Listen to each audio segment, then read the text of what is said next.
आज चाहिँ म होममेड पिज्जा बनाउन गइरहेको छु र कराईमा पिज्जा कसरी बनाउनु पर्ने त्यो कुराहरू आज हामी बनाउनेछौँ घरैमा। र हेर्नुहोस् न यति कति राम्रो सफ्ट भएको छ। यो पिज्जा चाहिँ एकदम मिठो पनि भएको थियो अनि यो यसको जुन चाहिँ यो बेस हुन्छ नि यो चाहिँ एकदम सफ्ट।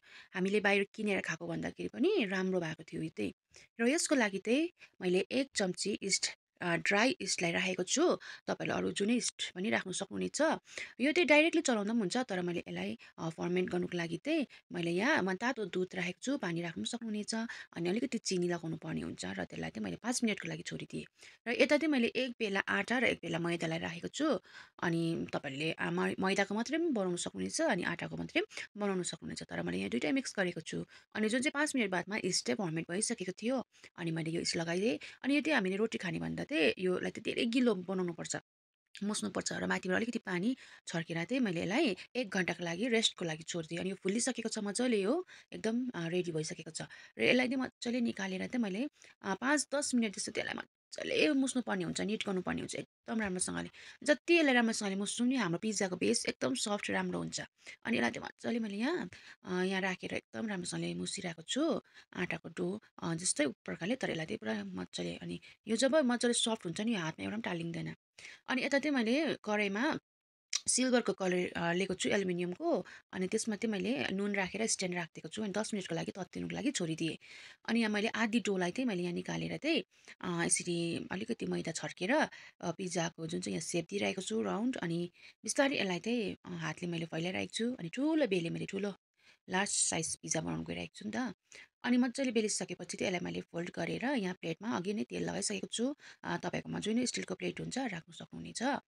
र मजाले यहाँ फिजाइसकेपछि यसलाई बिस्तारै यहाँ फिजाउनु पर्ने हुन्छ। र मैले चाहिँ यहाँ फिजाइसकेपछि वरिपरि पिज्जा सस लगाइरहेको छु पहिला।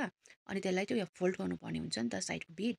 मजाले फोल्ड गरिसकेपछि त्यहाँदेखिको मैले एउटा काँटाको सहायताले त्यो बेसलाई चाहिँ मैले यहाँ दुलो बनाइरहेको छु।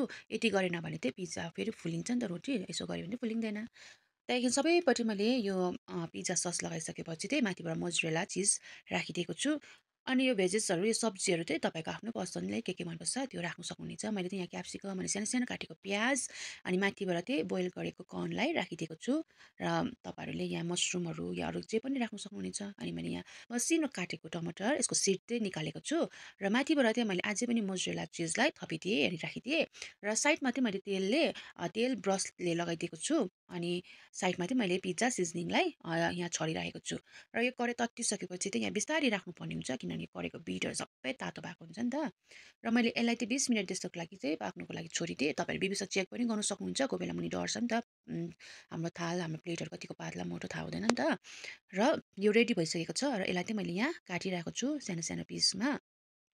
तपाईँहरूले पिज्जा कटरले पनि काट्नु सक्नुहुनेछ, यहाँ मैले चाहिँ छुरीले काटिरहेको छु। र यो हेर्नुहोस् न एकदम राम्रो भएको थियो। बजारमा हामीले किनेर खाएको भन्दाखेरि पनि यसको यो मुनिको बेस चाहिँ एकदम सफ्ट, यो चाहिँ एकदम सफ्ट भएको थियो। अनि तपाईँहरू पनि घरमा यसरी नै बनाएर खानु सक्नुहुनेछ। Thank you.